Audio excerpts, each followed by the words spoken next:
Welcome back. Final session hopefully हमारा इसका रहेगा पीटी 365 का।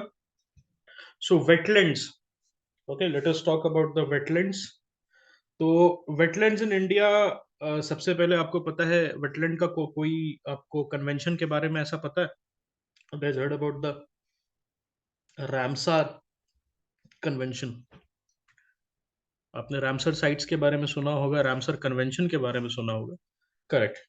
सो यहाँ पर जो है Ramsar is a place in Iran. Iran में था, 1972 की बात है ये। और वहां पर जो है ये कंजर्वे ये कन्वेंशन हुआ था। ओके।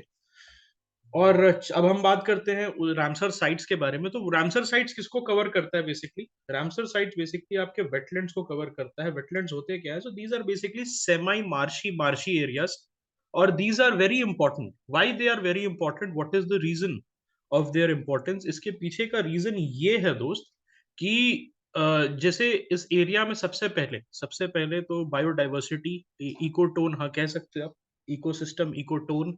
और व्हाट इज इकोटोन देन? अगर आपने चलो बात उठाई है तो उसको भी हम लोग कवर कर लेते हैं। तो what is ecotone? Anybody has any idea कि इकोटोन होता क्या है? What do I mean by ecotone? So I'll just write it down here for you. Okay. एक तरीके का ट्रांजिशन एरिया होता है। क्या होता है? एक तरीके का ट्रांजिशन एरिया होता है between between two biological community. Okay, दो बायोलॉजिकल कम्युनिटी के बीच का। ठीक है, जैसे कि एक फॉरेस्ट हो गया, एक ग्रासलैंड हो गया, उसके बीच का। ओके, एक तरीके का आप कह सकते हो कि ट्रांजिशन एरिया होता है। ठीक है। और इसका कोई एक कंसेप्ट आपको याद है इकोटोन के साथ साथ? और कोई कंसेप्ट आपको याद है? What is the area? Okay, what is the area? अगर मैं बोलूं इस तरीके का मैं बनाऊं आपको, तो ये बीच का एरिया जो है, इसको मैं क्या बोलूंगा? इसको, इसके बीच के एरिया को मैं क्या बोलूंगा? Have you do you have any idea? इसके बीच के एरिया को कुछ बोलते हैं? अगर दो, अगर मैं यहाँ से एक कम्युनिटी लूंगा, दूसरा कम्युनिटी लूंगा, सो इसको मैं, ओके, इसके बीच बीच के एरिया को क्या बोलूंगा? It's not exactly that. Okay, it's not exactly that. तो इकोनिश होता क्या है? इकोनिश होता क्या है? बेसिकली स्पीशीज और एनवायरनमेंट का एक जो रिलेशनशिप होता है। ओके, ये इकोटोन ही रहेगा। ओके, इकोटोन ही रहेगा बेसिकली दो एरियाज के बीच में। गुड। दो एरियाज के बीच में जो ये एक ट्रांजिशन एरियाज की तरफ फंक्शन करेगा, ओके, वो इकोटोन ही रहेगा। ठीक है। Eco niche is basically the relationship between the species and the flora and fauna between in that particular area. तो चिलिका लेक से स्टार्ट करते हैं। It is home to 88 bird species. 88 bird species का ये पार्ट है। ओके। उसके बाद, as per the annual summer survey by the Chilika Wildlife Division, it is Asia's largest brackish water body and the world's second largest coastal lagoon. तो ये Chilika lake, obviously this is something which is you are going to do a wiki search. ये Asia का largest brackish water body है और world का second largest coastal lagoon है। It was made, okay, it was made as a Ramsar site through the Indian wetland of international importance. तो ये पहला Indian wetland of international importance है, और ये रामसर कन्वेंशन में it was the first site to be removed from the Montreux record. So ये Montreux record होता क्या है? What is this Montreux record? अच्छी बात होती है इसमें नाम जाना कि गंदी बात होती है? If my name is in the Montreux record, so what does it imply? So Montreux record जो है, these are the threatened, okay, these are basically threatened wetlands, all right. तो जब Montreux record में आपका नाम जाता है, तो बेसिकली एक तरीके का रजिस्टर होता है, रजिस्टर होता है जहां पर आप ये देखते हैं कि ह्यूमन इंटरफेरेंस की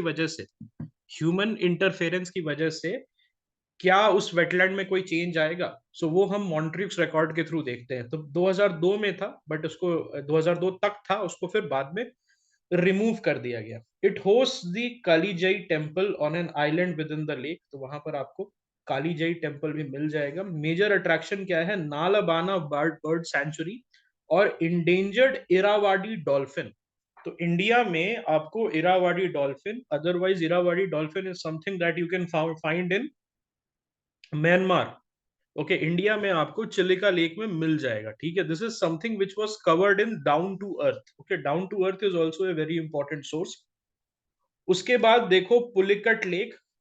पुलिकट लेक कहां पर है? आंध्र प्रदेश तमिलनाडु के बॉर्डर पे। So recently it welcome the return of lesser flamingos after 6 years।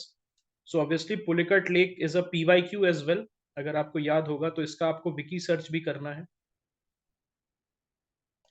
Okay, lesser flamingo are classified as near threatened by the IUCN. It is the second largest brackish water lake in India. Okay, it is the second largest brackish water lake in India, straddling the Andhra Pradesh Tamil Nadu border. इस चीज को ध्यान रखना। Asia's largest brackish water or India's largest brackish water will be Chilika Lake, and the second largest will be Pulicat Lake. It is fed by the Arani, Kalangi, and Swarnamukhi River with Sri Harikota। ये कुछ नाम जाना पहचाना लग रहा है। श्री हरिकोटा कुछ ऊपर जाता है यहां से, श्री हरिकोटा आइलैंड से। It's a ISRO launch site. Okay, उसके अलावा अब्दुल कलाम आइलैंड आपने सुना होगा। अब्दुल कलाम आइलैंड, यस, वहां से भी लॉन्च होता है, ठीक है। And then there is a place called Thambi. Okay, what is that place in Kerala?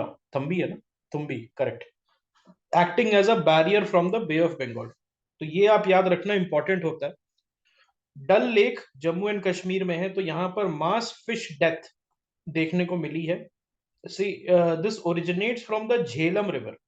Okay, this originates from the Jhelum river के फ्लड स्पिलेज से ये डल झील बना था। It features floating gardens and houseboats called shikara. Bhoj wetland Madhya Pradesh में, राजा भोज के नाम पे इसको रखा गया है। So national green tribunal band the cruise boat operation and construction within the designated no development zone. It is based in Bhopal. ये कहाँ पर बेस्ड है? भोपाल में बेस्ड है, and it is recognized as a Ramsar site. Okay. It consists of two man-made reservoir, upper lake जिसको भोजताल कहते हैं, lower lake जिसको ये दोनों मिलके बना है। And Bhopal is also called the city of lakes. Bhopal में आपको ये भी कहा जाता है कि that is a city of lake, very similar to Bengaluru. Bengaluru जैसे सिटी ऑफ लेक्स है, उसी तरीके से भोपाल भी आपका सिटी ऑफ लेक्स है, तालाबों का शहर। Then Vembanad Kol wetland in Kerala. So it faces ecological challenges from invasive species like cabomba furcata जिसको पिंक ब्लूम कहते हैं, alongside water hyacinth and salvinia molesta. Okay, not a very savory name. Geographical importance. So it is Kerala's largest brackish lake, nourished by 10 rivers, including Pamba and Achana Kovil. तो बहुत important है। ये क्या है? Okay, ये केरला का largest brackish lake है। Okay, this Vembanad Kol is the largest brackish lake. It is part of the central Asian flyway. ये किसका पार्ट है? सेंट्रल एशियन फ्लाईवे का पार्ट है, which supports unique fish varieties and below sea level paddy fields in the Kuttanad region. तो ये बहुत important है। ओके, ये बहुत ज्यादा इंपॉर्टेंट है, ठीक है। It's a habitat for birds like the spot billed pelicans. Okay, pelicans, spot billed pelicans. अब हम आ जाते हैं दीपोर बील में, असम में। सो it is the largest fresh water lake in the Brahmaputra valley. It is recognized as a wildlife sanctuary, a Ramsar site and IBA, important bird area। तीनों इसको recognize किया गया है। It hosts migratory birds like white-eyed pochard, grey-lag goose and bear's pochard। Conservation concern है, these are threatened by habitat encroachment and pollution, unsustainable fishing and excessive fodder collection। अब आ जाते हैं कवर लेक में। तो कवर झील was in 2023 pre, if you guys remember। It is at the risk of drying up, highlighting the urgent need for sustainable water management। तो बहुत ज्यादा प्रेशर में है ये। It is a significant freshwater wetland benefiting from the Gandak, Bia and Kare river। It is part of the Central Asian Flyway supporting diverse migratory bird species. तो ये क्या है, सेंट्रल एशियन एशियन फ्लाईवे का ये part है, and it supports the diverse migratory bird species. It has a unique formation, ये एक oxbow lake है, please remember this, it is created from a river मियांडर and it was designated a Ramsar site very recently in 2020. Okay, then Koleru Lake, again this has come in the 2023 prelims. It is India's largest freshwater lake, connected to the Krishna and Godavari river system. ये जो है कृष्णा और Godavari river system से connected है। Okay, connected है, flow नहीं करता है। ये लार्जेस्ट फ्रेश वाटर लेक है। It is replenished by the seasonal Budameru and Tammileru rivers. A Ramsar site with rich biodiversity including species like grey pelican and various migratory bird इसके part है। अब हम आ जाते हैं सुंदरबन पे। तो सुंदरबन तो बहुत पॉपुलर है। It is recognised as a region facing significant climate change. बहुत इसमें स्टडी हो रही है, what is the impact of climate change on Sundarban. ये मैंग्रोव फॉरेस्ट एरिया है which is split between India and Bangladesh. आपने देखा होगा ये पूरा एरिया जो है, जैसे बांग्लादेश है, अगर मैं बांग्लादेश का आपको मैप बना के दिखाऊं, इस तरीके से बांग्लादेश का मैप है और ये वेस्ट बंगाल है। तो ये वाला जो पूरा एरिया है, दिस इंटायर एरिया, ओके, ये बेसिकली ये सुंदरबन डेल्टा जिसको कहते हैं, it is a part of the both countries Bangladesh and. और ये किसके डेल्टा पे है, गैंजेस, ब्रह्मपुत्रा और मेघना रिवर के डेल्टा पे ये फॉर्मेशन हो रहा है। किसके किसके, गैंजेस, ब्रह्मपुत्रा और मेघना रिवर के डेल्टा पे ये हो रहा है। It is noted for its extensive mangrove forest. It is both a cultural UNESCO world heritage site and a Ramsar site. ये क्या है, ये cultural UNESCO world heritage site है और रामसर साइट है। It is also an extensive mangrove forest. It is home to species such as estuarine crocodile, royal Bengal tiger, water monitor lizard, gangetic dolphin and olive ridley turtle. तो ये fauna के diversity का यहाँ part है। तो obviously all of these things have to be wiki searched. Okay, environmental threats भी इसको काफी ज्यादा है। Rising sea level, coastline erosion, earthquake, cyclones, all of these things are an environmental threat. अब हम आ जाते हैं इकोलॉजिकल इंसाइट्स पे। ऑपरेशन कच्चप स्टार्ट हुआ है, so it was done by the DRI, directorate of revenue intelligence. So ये important हो जाता है डीआरआई के बारे में पढ़ना, alright, from may be its own website. Okay, it is aimed at curtailing the illegal wildlife trade, particularly focusing on gangetic turtles. Okay, gangetic turtles को ये बचाने के लिए इन्होंने मुहिम चलाया है। डीआरआई कहाँ किसका पार्ट है, डायरेक्टोरेट ऑफ रेवेन्यू इंटेलिजेंस किसका पार्ट है, एनी गेसेस? ये सो ये जो है बेसिकली ये जो डीआरआई है, ओके, सो इसमें कौन जाता है, आईआरएस ऑफिसर्स जाते हैं। Does the IRS officer go in the DRI, कौन जाता है, ऑलराइट, इसमें कौन कौन जाता है, who are the people, okay, who go into the DRI, directorate of revenue intelligence, is it the IPS? Okay, so ये जो है बेसिकली जीएसटी जो है, जीएसटी ऑफिसर्स इसमें जाते हैं। इनका काम होता है डीआरआई का स्मगलिंग, ओके, स्मगलर्स को पकड़ना, नॉट ओनली वाइल्ड लाइफ का, okay, not only wildlife का बट ऑल्सो ड्रग ट्रैफिकिंग का, ओके, उसका भी रहता है। और ये जो है it works under the central board of indirect taxes. और किसके अंडर आता है, मिनिस्ट्री ऑफ फाइनेंस के। I think you are correct. आप किसी ने बोला था ना MOF, ministry of finance, yes. DRI functioning under the Central Board of Indirect Taxes and Customs of the Ministry of Finance spearheads anti smuggling operation. तो जितने भी एंटी स्मगलिंग ऑपरेशंस हो गए आपके, जितने भी ये आपका not only wildlife, okay, this is in their mandate encompasses a broader, okay, broader outlook. Okay, cryptobiosis, cryptobiosis. So scientists have revived microscopic worms from a state of cryptobiosis after being frozen in the Siberian permafrost for approximately 46,000 So do you think that this is an ethical thing to do? Do you think that reviving microscopic worms after, नहीं बिल्कुल नहीं, because this can spell doom for humanity. ये जो है, this is ये, you know, these are the stuff movies, doomsday movies are made up of. Okay. Cryptobiosis refers to a biological state where an organism shows no visible sign of life and its metabolic activity is either significantly reduced or suspended, yet it can be reversed. Okay. तो fishes भी करती है, आपको याद होगा, fishes भी करती है एस्टिवेशन. एस्टिवेशन आपने सुना होगा, समर में अपने आप को सस्पेंड कर देती है वाटर के अंदर. Aestivation, hibernation, you might have heard about the hibernation. Okay.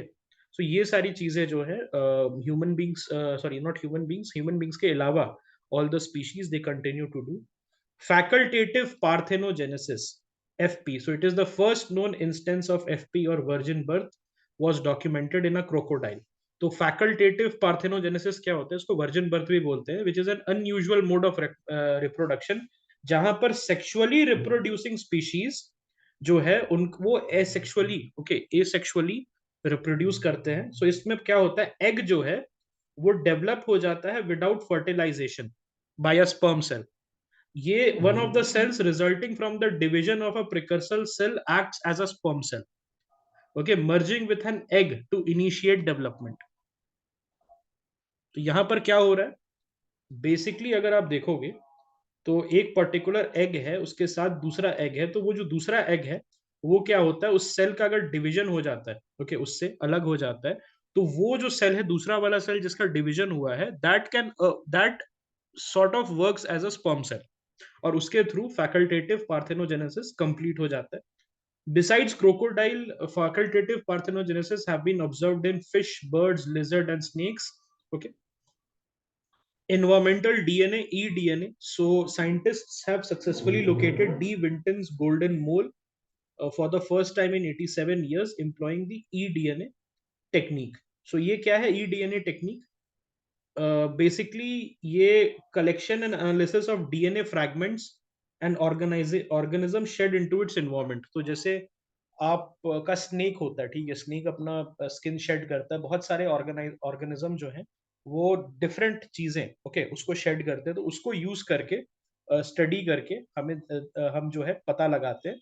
और ये जो है बायोडाइवर्सिटी स्टडी के लिए यूज किया जाता है, offering a non invasive means to detect and study wildlife. Okay. So ये जो है आपका क्रिप्टोक्लोरस विंटोनी और the Winton's golden mole, this actually is a critically endangered species given by IUCN, and it is native to South America, and it is completely blind and have what, and it has a subterranean lifestyle. Okay, what is that? What is a golden mole? So ये basically, okay, ये basically एक mammal type का है, आप कह सकते हो. It's like a mammal. Alright, it's like a mammal which is completely blind, और insects खाता है, burrows बनाता है, insects खाता है, burrows बनाता है. Alright, और किस टाइप का लाइफस्टाइल जीता है? Subterranean. What does it means? मतलब under the surface of earth. Okay, subterranean का मतलब क्या है? Under the surface of earth ये रहता है. इसमें जो है eDNA मेथड में collected environmental DNA is analysed and compared against the reference DNA database that is present before. तो आप क्या करते हो? उसको कंपेयर कर लेते हो. Okay, you basically compare with the different DNA data set. तो वहां से अगर दोनों मैच हो जाता है, the once it matches, once both the DNA set matches, तो आपका क्या होता है? यू से कि ठीक है, we have conclusively found evidence that this particular golden mole is alive, although we have not seen this, but it is alive. Okay. अब आ जाते हैं ट्रॉपिकलाइजेशन पे. So it what is this? Okay, basically एक study हुई थी which highlights the phenomena of tropicalisation. इसका मतलब क्या होता है? यहां पर rising sea temperature drives the tropical marine species to migrate poleward. मतलब ट्रॉपिकल एरियाज में इतना टेम्परेचर बढ़ जाता है कि जो एनिमल्स हैं they start migrating poleward, encroaching on temperate zones while temperate species retract. Okay, तो यहाँ से क्या होता है, अगर मान लो ये अर्थ है, तो ये जो ट्रॉपिकल जोन्स है, यहाँ से इतना टेम्परेचर बढ़ जाता है that they start to migrating to the poles to escape the heat. Okay, और यहाँ पर क्या होता है, they start encroaching on the temperate areas, और जिसके वजह से टेम्परेट टेम्परेट का जो है, टेम्परेट एरियाज जो है, वो वहां की जो स्पीशीज हैं, they start to, okay, they start to go, they start to retract further. तो एक तरीके से ये कह सकते हैं, जैसे ब्रिटेन में एशियंस और इंडियंस वगैरह जा रहे, माइग्रेट कर रहे हैं, तो British people they have started to migrate northwards. उसी तरीके से इनका भी ट्रॉपिकलाइजेशन हो रहा है ब्रिटेन का। Then there is something called borealisation. So contrasting with tropicalisation, borealisation का मतलब क्या होता है, जहां पर टेम्परेट स्पीशीज जो है वो नीचे की तरफ आते हैं, वो भी चेंजिंग क्लाइमेटिक कंडीशंस की वजह से। ओके, सो उल्टा होता है, tropicalization is movement from, okay, movement from tropical, okay, tropical to other areas. Borealization is the movement of, okay, movement of temperate species to tropical areas. Alright, ये याद रहेगा सभी को, it is important. Okay, it is important, ठीक है। Alright, correct. Hmm, so what happens here, okay, what happens here in general, आपको अगर देखना होगा, so tropicalization and borealization, both of them, okay, both of them are a symptom. आप ऐसे देख सकते हो इसको, एक सिम्टम की तरह देख सकते हो, ठीक है। तो उसमें क्या रहता है, ओके, उसमें क्या रहता है कि ऐसे समझो that suppose this is the earth, और ये जो है आपका ट्रॉपिकल एरियाज है। तो ट्रॉपिकल एरियाज में बहुत ज्यादा अगर बढ़ा टेम्परेचर, तो क्या होगा, टेम्परेचर बर्दाश्त नहीं होगा, और उसके बाद जो मरीन एनिमल्स है वो क्या होंगे, ऊपर की तरफ माइग्रेट करना शुरू कर देंगे, जो नॉर्मल एनिमल्स है वो भी, ठीक है। So this is called tropicalization. अब बोरियलाइजेशन में क्या होता है, बोरियलाइजेशन में यहां पर बेसिकली सब पोलार कंडीशन से, प्लीज रिमेंबर दिस, सब पोलार कंडीशन से आप पोलार कंडीशन की तरफ मूव करते हैं। सब पोलार कंडीशन से आप पोलार कंडीशन की तरफ मूव करते हैं। ओके, सो जब सपोज आप अगर यहां पर रह रहे हैं, अर्थ है ये, यहां पर रह रहे हैं, तो आप और पोल्स की तरफ, ओके, ऑल और पोल्स की तरफ आप जाते हैं, ठीक है। तो जो टेम्परेट स्पीशीज है वो क्या करेगी, वो आर्कटिक और पोलार रीजन की तरफ मूव करेगी। ओके, तो यहां से आप जैसे है नॉर्मल ट्रॉपिकलाइजेशन में, ट्रॉपिकल एरिया से आपको कहाँ जा रहे हैं आप, टेम्परेट एरिया में, और बोरियलाइजेशन में टेम्परेट एरिया से एकदम पोलर एरियाज में जा रहे हैं। Is this clear, is the concept of tropicalization and borealization clear? Northward ही मूवमेंट हो रहा है, नॉर्थवर्ड की तरफ ही मूवमेंट हो रहा है, ठीक है। Indian National Centre for Ocean Information Services, INCOIS. So INCOIS जो है, it has deployed 2 deep sea gliders into the bay of Bengal. So इसका काम क्या है, it was founded in 1999 under the ministry of Earth Sciences. It serves as an autonomous body dedicated to providing vital ocean data, advisory services, and support to various stakeholders. Okay, all right, I think this is गलती से ये, इसको हटा दो, ये 2 बार हो गया है। ऑर्गेनाइजेशन स्ट्रक्चर क्या है इनको इसका, it is chaired by the secretary of ministry of Earth sciences, oversight by a director and a governing council.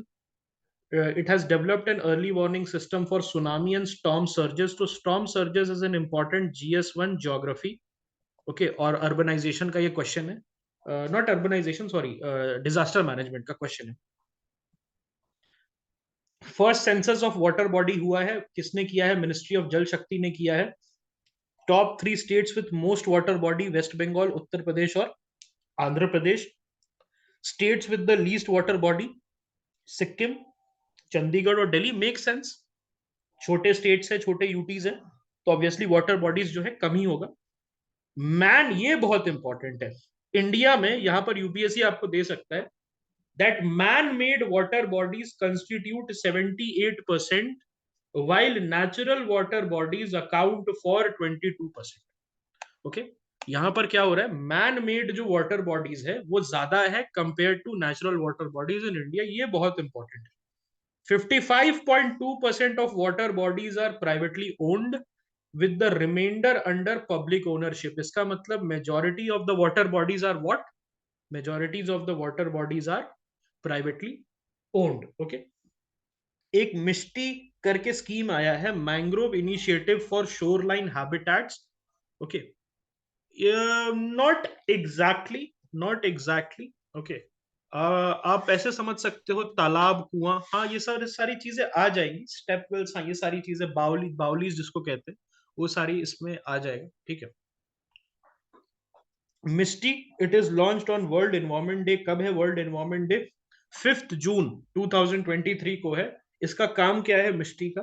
Restoring mangrove forest. Okay, through reforestation. भाई मतलब नाम बस साउंड करना चाहिए, नाम मतलब मिष्टी जैसे इस टाइप का नाम होना चाहिए, बाकी उसका एब्रीविएशन का एक्सपेंशन कुछ भी हो जाए.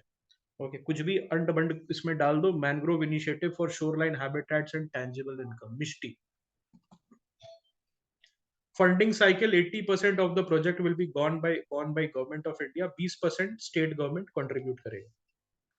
Then there is a reward programme rejuvenating watersheds for agricultural resilience through innovative development. तो ये secretary department of land resources ने इसको रिव्यू किया है. ऑलराइट, रिसेंटली न्यूज में था. तो World Bank assisted watershed development programme है. Watershed development programme has been asked in your GS3 paper. Okay, इसका ऑब्जेक्टिव क्या है? स्ट्रेंथन करना capacity of national and state institution to adopt improve watershed management in selected watershed participating states. कहां कहां पे अभी हो रहा है? कर्नाटक और उड़ीसा में ये रिवॉर्ड प्रोग्राम जो है ये चल रहा है. तो ये इंपॉर्टेंट हो जाता है. ऑब्वियसली यूपीएससी इस टाइप के ढंग के क्वेश्चंस हाल फिलहाल में 2 साल से पूछ रही है. अब हम आ जाते हैं wild life institute of India पे. तो ये 1982 में मिनिस्ट्री ऑफ एनवायरमेंट ने एज एन ऑटोनोमस बॉडी इसको एस्टैब्लिश किया था. It conducts wild life research in areas such as biodiversity and endangered species. President of WII society is the minister in charge of ministry of environment. कहां पर located है? देहरादून में. तो एक IGNFA करके भी है, Indira Gandhi national forest academy, जहां पर अगर आप इंडियन फॉरेस्ट सर्विस के ऑफिसर बन जाते हैं, अगर आप IFOS ऑफिसर बन जाते हैं, तो आपकी भर्ती जो है वहां पर होती है. Reports released by WII, what are two? State of India's Birds report. ये सारे रिपोर्ट्स इंपॉर्टेंट, मैं यहाँ लिख देता हूँ, सब पे नजर मारनी जरूरी है आपको. It is released jointly with the Zoological Survey. It highlights reduction in bird species richness, significant decline in long distance migrants, especially the shorebirds breeding in the Arctic. So there has been decline in the birds coming from the Arctic regions. There have been increasing trend observed in certain bird species like the Indian peafowl, rock pigeon, Asian quail, and house crow.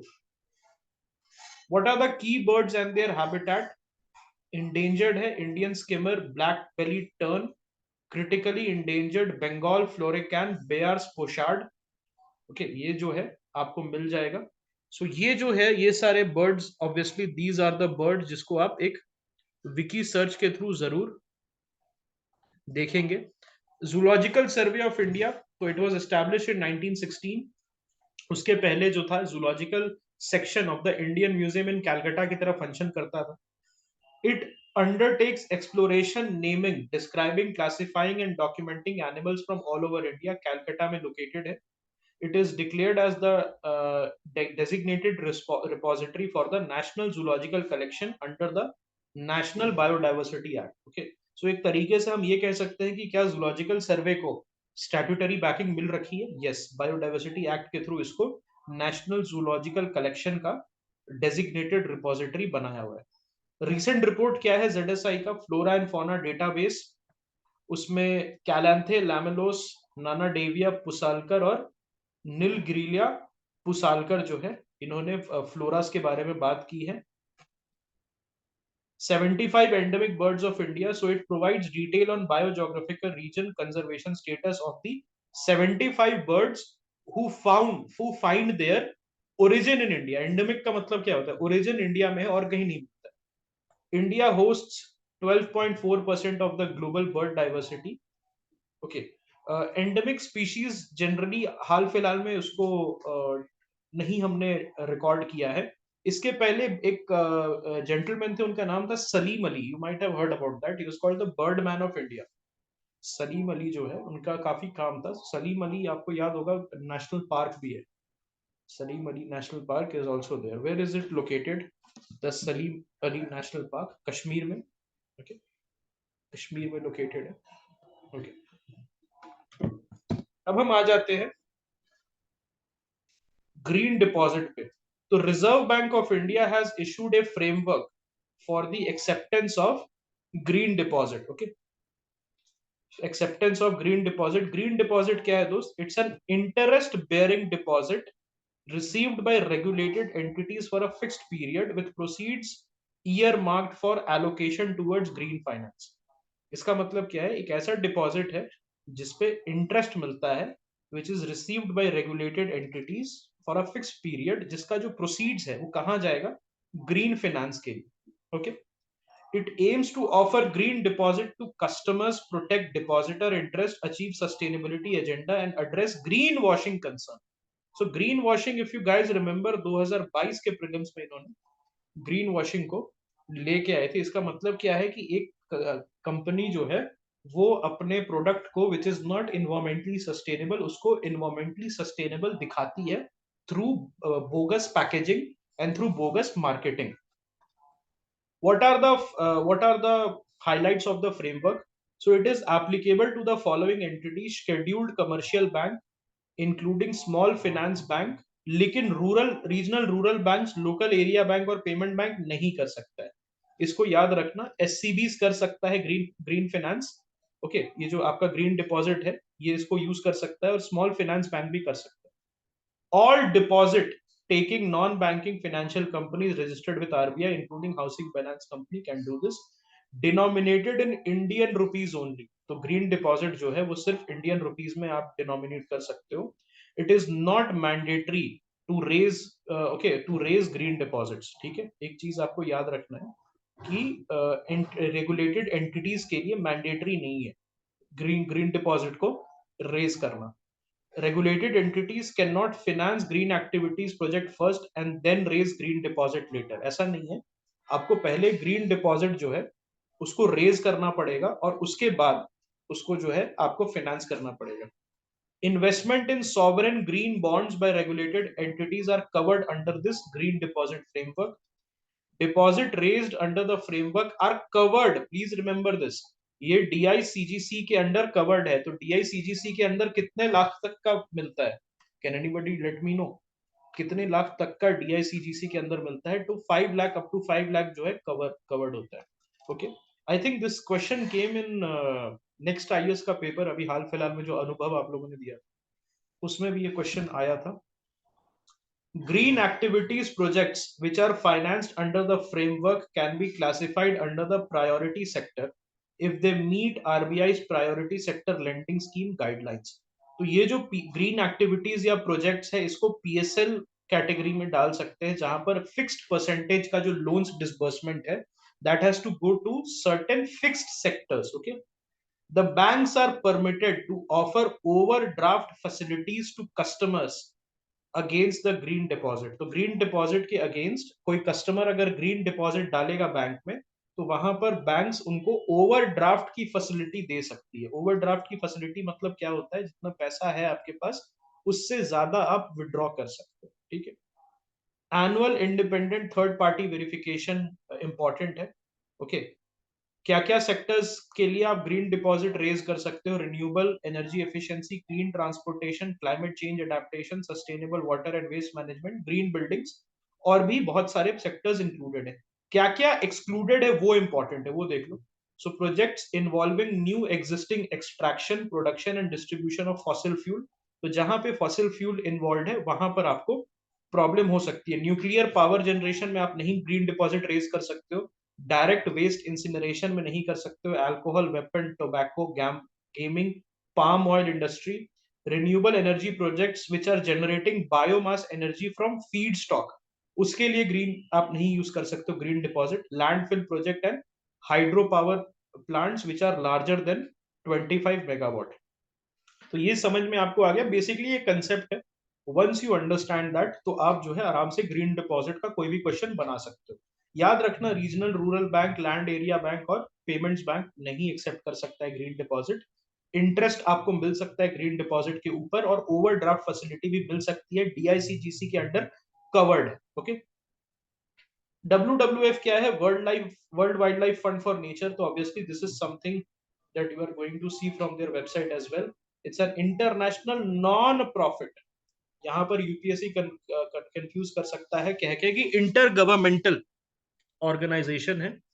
M क्या है? Develop करना और implement करना innovative solutions which are aimed at protecting communities, wildlife and their habitats. Established in 1961 as the World Wildlife Fund at the headquarter of the IUCN, international union for conservation of nature. Okay, तो ये important है। World wild life fund जो है वो कहां पर इसको हुआ था? आईयूसीएन के हेडक्वार्टर्स में। उसके बाद it was renamed as world wild life fund for nature in 1985। WWF India was established as a charitable trust in 1969। Headquarters कहाँ है? ग्लांड में है। ग्लांड में और किसी का हेडक्वार्टर्स अभी जस्ट हमने पढ़ा है, ग्लांड स्विट्जरलैंड में। किसका हमने पढ़ा है? आईयूसीएन का ही पढ़ा है। If you guys remember, IUCN का ही हेडक्वार्टर्स हमने पढ़ा था। ठीक है। It organises the worldwide movement known as Earth Hour. तो please remember this, Earth Hour कौन करता है? WWF organises the Earth Hour. So ये जो है it's a lights off movement basically. तो आप जो है अपने लाइट 1 घंटे के लिए बंद करते हैं ये दिखाने के लिए बेसिकली कि कलेक्टिव एक्शन हम कर रहे हैं अर्थ के लिए। तो मार्च में जो है it is observed annually. Reports released by WWF, which are the reports which are released by WWF? तो लिविंग प्लैनेट रिपोर्ट 2022 इन्होंने डाला है। उसके बाद it was adopted, the living planet report was adopted by the convention on biological diversity as an indicator of progress towards its 2011 to 2020 targets। तो 2020 में कौन सा टारगेट एक्सपायर हुआ था? इफ यू गाइज रिमेंबर, 2020 में कोई टारगेट्स बायोडाइवर्सिटी का expire हुआ था? Aichi targets, if you guys remember, not Paris, these are the Aichi targets. Okay, then दूसरा रिपोर्ट जो है high cost of cheap water report. Okay, high cost of cheap water report जो है ये publish करती है। अब हम आ जाते हैं सॉवरेन ग्रीन बॉन्ड्स पे, एसजीबीस पे। सो गवर्नमेंट इशूड FY24 में first tranche of sovereign green bonds. ये है क्या? So these are basically debt instruments that support expenditures and projects with environmental benefits। environmental benefit के साथ ये प्रोजेक्ट्स को सपोर्ट करती है। India issued it's first green bond in 2015। Union budget 2022-23 announce the issuance of the sovereign green bonds. Okay, India का framework क्या है?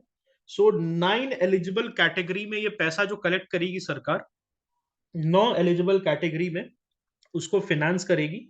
Okay, using the SGB proceeds. 2 tier governance process होगा।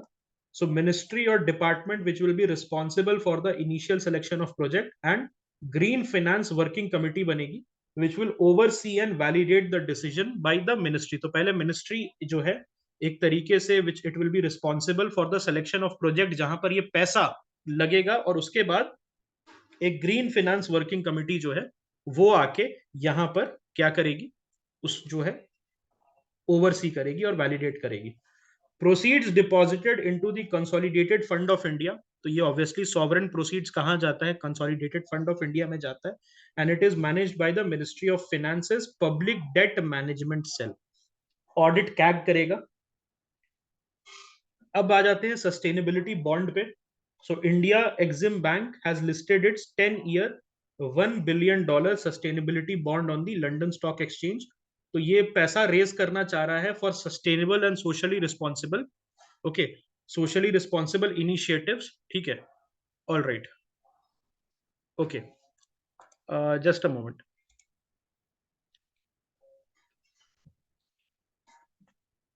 ठीक है।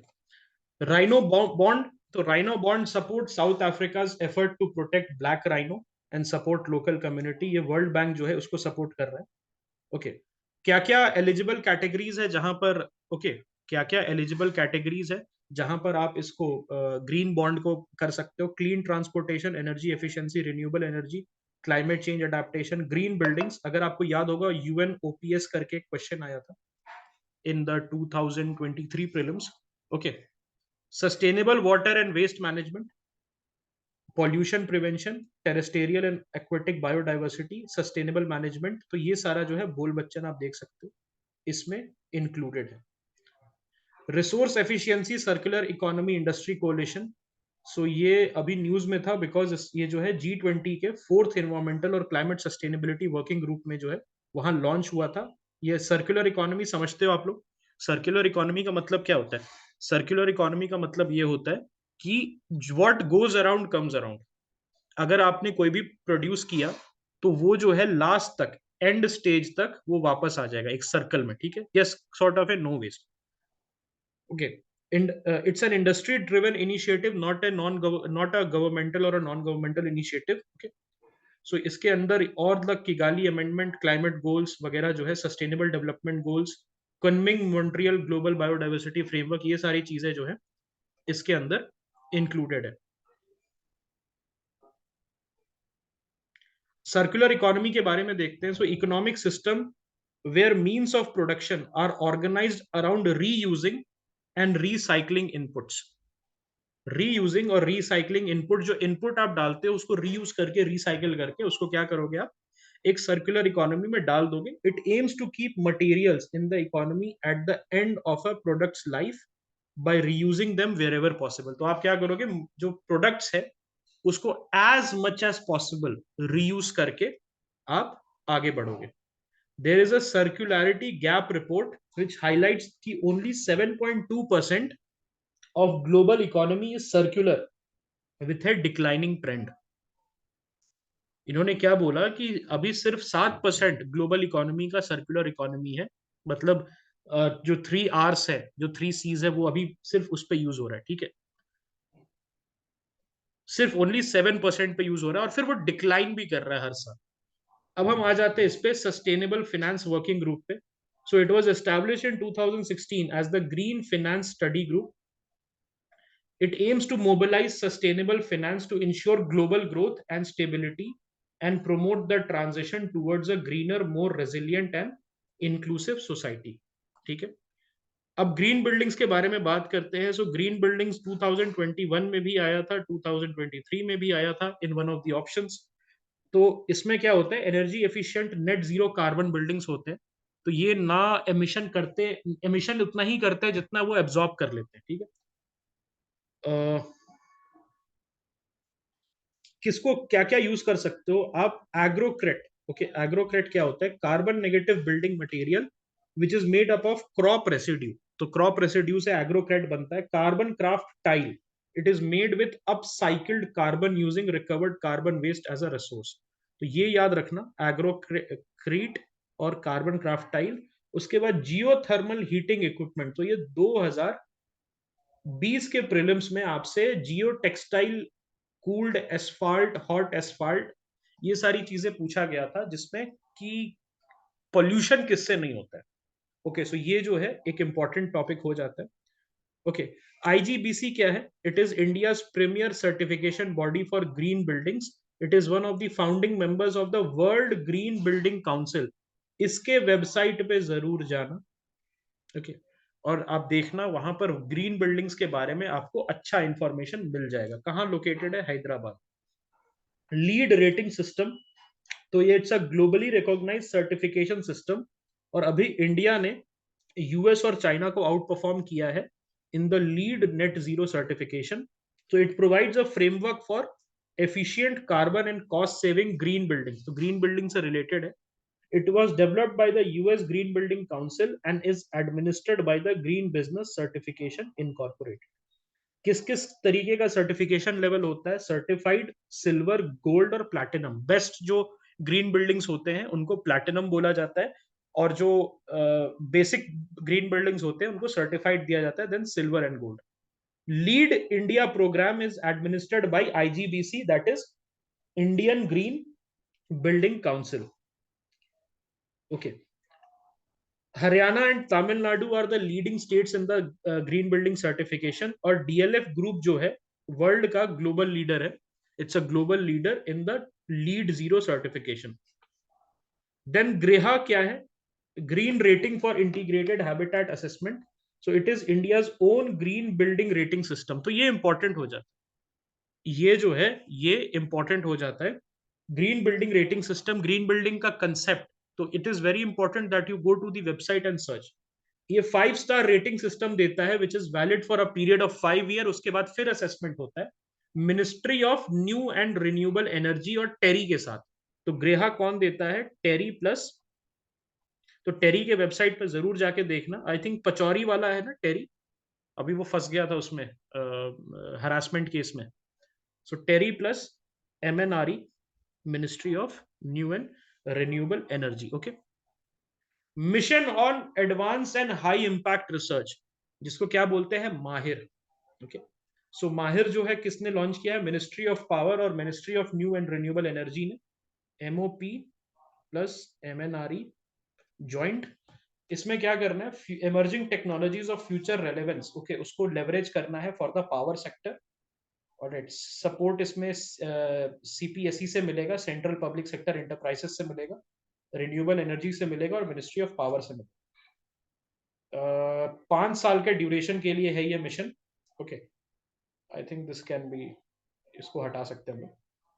रीटैप प्रोग्राम. सो ये US India renewable energy technological action platform RETAP programme है between the United State Department of Energy और Ministry of new and renewable energy के बीच में. ओके. तो इसमें क्या? It's a joint effort for decarbonization, electrification, scaling up emerging clean energy technologies. तो इलेक्ट्रिफिकेशन क्यों नेसेसरी है? ताकि डीजल सेट, जैसे electrification in railways, that is important, ताकि डीजल जो लोकोमोटिव्स हैं उनको हटा के इलेक्ट्रिफाइड लोकोमोटिव्स हम यूज कर सकें. ओके. अब हम आ जाते हैं इंटरनेशनल सोलर अलायंस पे, ISA पे. सो ISA has announced the global solar facility. So what is the global solar facility? It is approved by the ISA assembly. ये प्राइवेट कैपिटल. ओके. ISA का वेबसाइट पे जरूर जाना, वहां से आपको अच्छा इंफॉर्मेशन जो कि इसमें नहीं दिया हुआ है वो मिल सकता है. So it is expected to attract private capital for off grid solar project.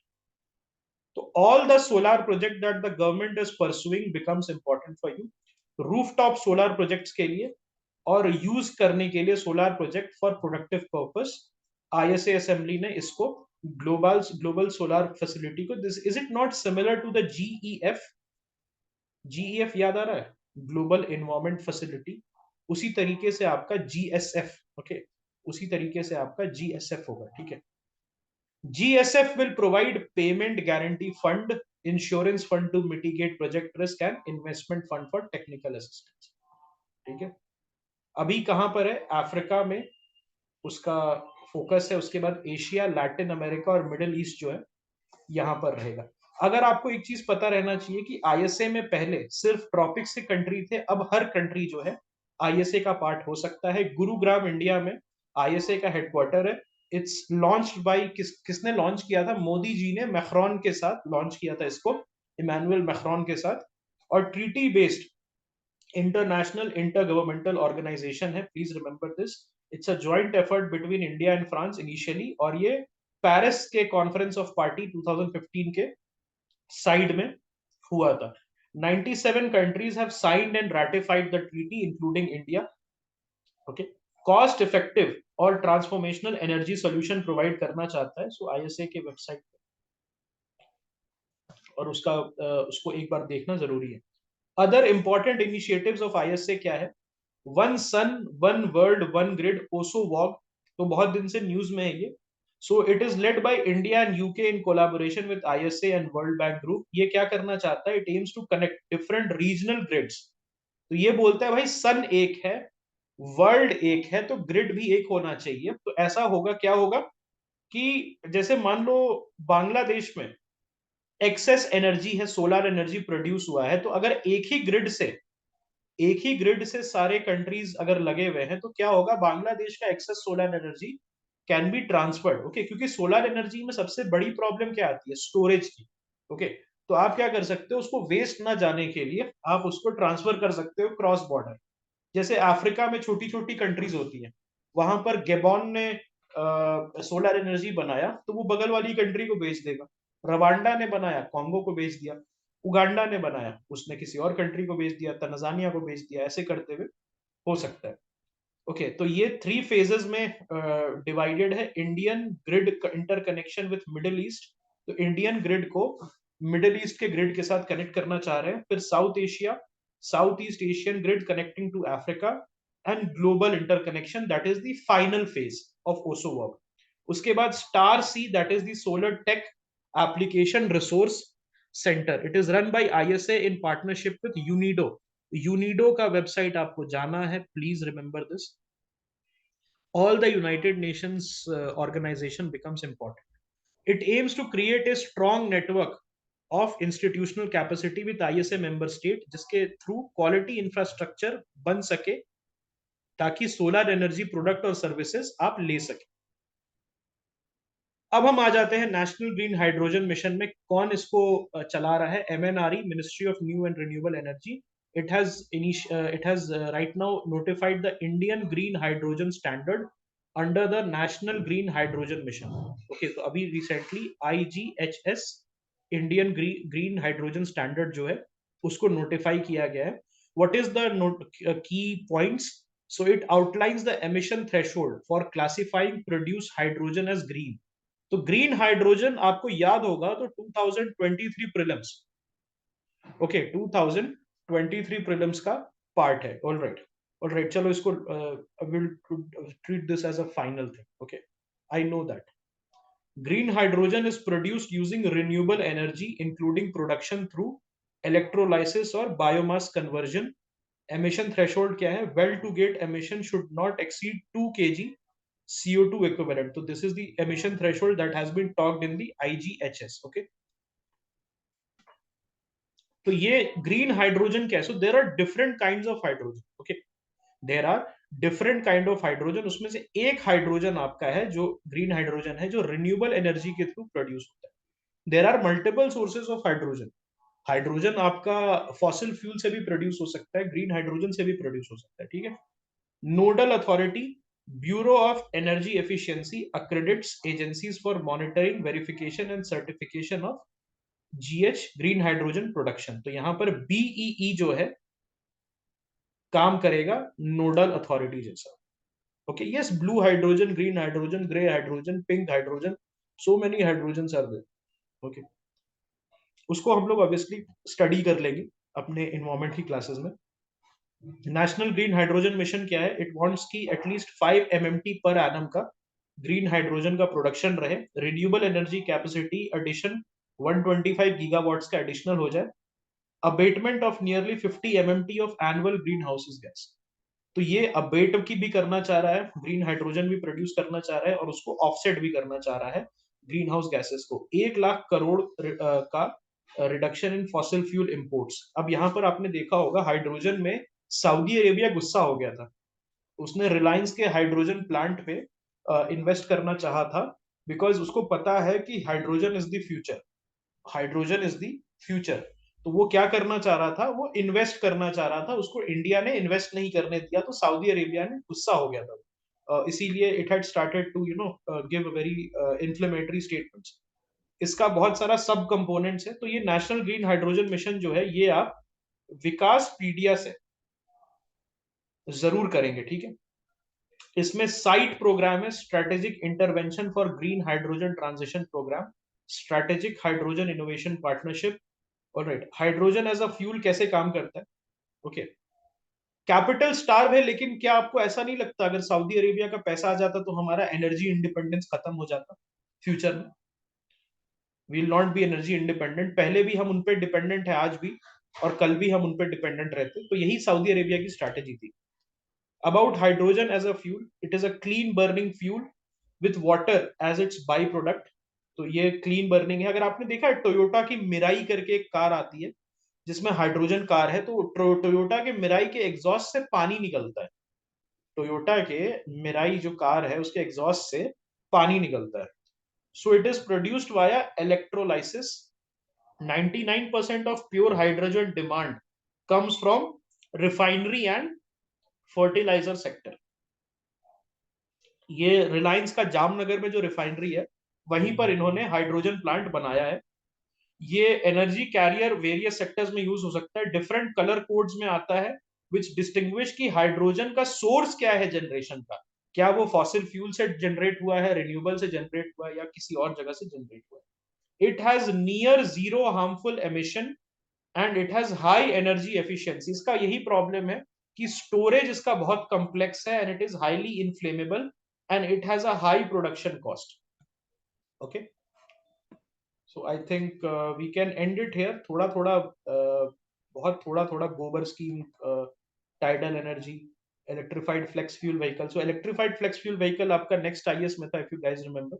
इसको देख लेते हैं क्या था। It features both a flex fuel engine and an electric powertrain. It offers higher ethanol use combined with better fuel efficiency. तो ये क्या करता है, एथेनॉल जो है उसको गजल कर सकता है कंपेयर टू अदर। ओके, क्योंकि एथेनॉल क्या होता है, जब एथेनॉल ब्लेंडेड पेट्रोल आप यूज करते हो तो उसमें क्या होता है कि आपका जो इंजन है उसकी अलग रिफाइन की जरूरत होती है, रिफाइनिंग की। फ्लेक्स फ्यूल व्हीकल जो है वो internal combustion engine is capable of running on more than one type of fuel, जैसे या उसका मिक्सचर, उसमें 85% एथेनॉल फ्यूल पे चल सकता है। तो ये किसने बनाया है, टोयोटा किर्लोस्कर ने। अभी रिसेंटली एक गाड़ी बनाई है टोयोटा किर्लोस्कर ने, इलेक्ट्रिफाइड फ्लेक्स फ्यूल व्हीकल। इसमें लोअर हार्मफुल पोल्यूटेंट एमिशन होता है, जैसे कि carbon monoxide, sulphur, reduced import dependence on crude oil. What is the drawback, बहुत लोअर माइलेज होता है compare to traditional gasoline, and they use water intensive crop as sugar cane for ethanol production. तो ये national biofuel mission जो है उसके लिए आपको देखना होगा कि वहां पर क्या क्या अलाउड है नेशनल बायोफ्यूल मिशन के अंदर। Okay, so that becomes important. Okay, ethanol blending, तो सेकेंड जनरेशन बायोफ्यूल है ethanol blend with at least 99% pure ethyl alcohol. It is derived from agricultural products, which is exclusively blended with gasoline. Besides sugarcane-based raw material, production from surplus rice with Food Corporation of India and maize is allowed. Please remember this. अभी आपने question किया होगा next IAS में molasses वाला, B molasses and C molasses, तो उससे भी हो सकता है। What are the advantage of this, reduced, it reduces GHG emission, it improves air quality and it has a higher octane number than gasoline. What are the disadvantage, lower energy content per volume and less efficient. इसका India में status क्या है, India 10% blending already reach कर चुका है अपने gasoline में। मतलब अगर 1 लीटर फ्यूल है तो उसमें से 100 ml एथेनॉल है, उसमें से 900 ml is the fuel, normal fuel. जो टारगेट है 20% का उसको ओके वो 2025 में रीच कर लेगा, ahead from 2030। Obviously Nitin Gadkari जो है इसमें बहुत काम कर रहे हैं। E20 फ्यूल, तो अभी हमने इलेक्ट्रिफाइड फ्यूल व्हीकल में क्या पढ़ा था, E85 पढ़ा था। व्हाट इज E20, E20 मतलब 20% एथेनॉल और 80% petrol blend has been launched already with 2 years ahead of target and the companies are asked, all the car companies they are being asked कि आप जो है अपने इंजन को इस तरीके से रिफाइन करो कि ये जो है आपका ले पाए E20 फ्यूल। इससे क्या होगा, इंडिया का जो है, हाँ Brazil is the leader on this ethanol because उनके पास सबसे ज्यादा शुगर केन होता है, is the world leader. Okay,